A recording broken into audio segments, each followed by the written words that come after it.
So in the following video, I'm just going to do the last finishing touches to your cornflower flower. So follow your pattern. Obviously, you're making your individual petals. Follow your ring of petal instructions to put those together.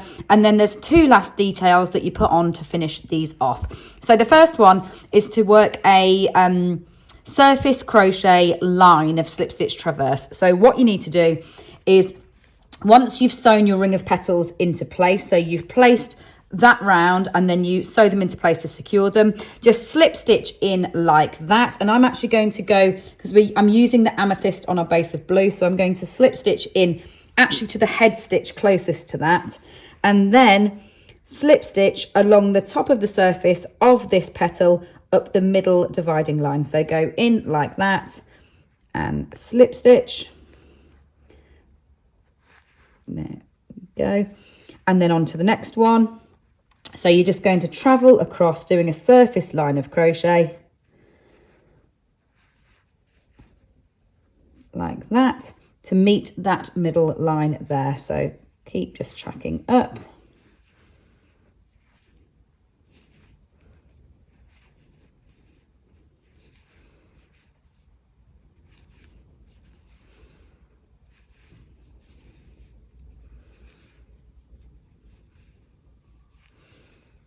Right the way to the middle, and then break your yarn and sew that end in.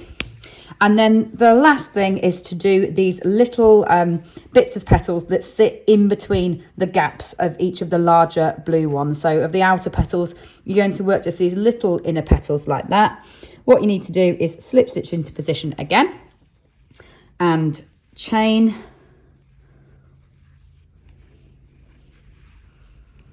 Then come back down that chain. So once you've done a chain, you turn and you work back down that chain.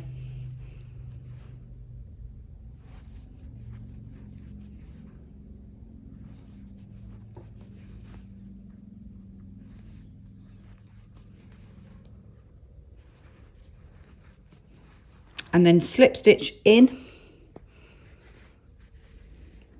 And then repeat that again.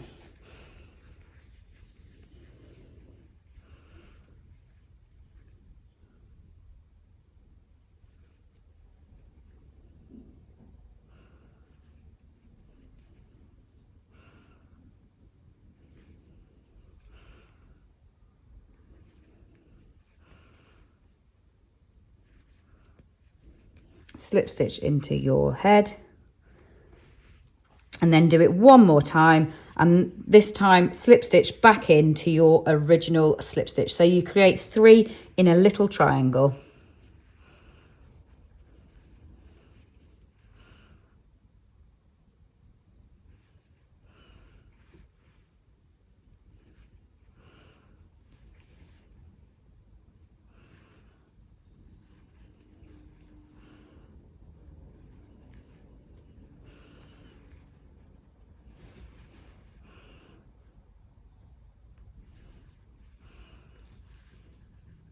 So back there, you see there is the base of my first one where I originally slip stitched in. I'm just going to slip stitch one final time back in there, and that puts the 3 little triangles into a neat triangle as well. So break off your yarn, and then you've got your little one like that, and just sew in those 2 ends. So you go around putting in your lines and then putting in your small little patches of petals in between.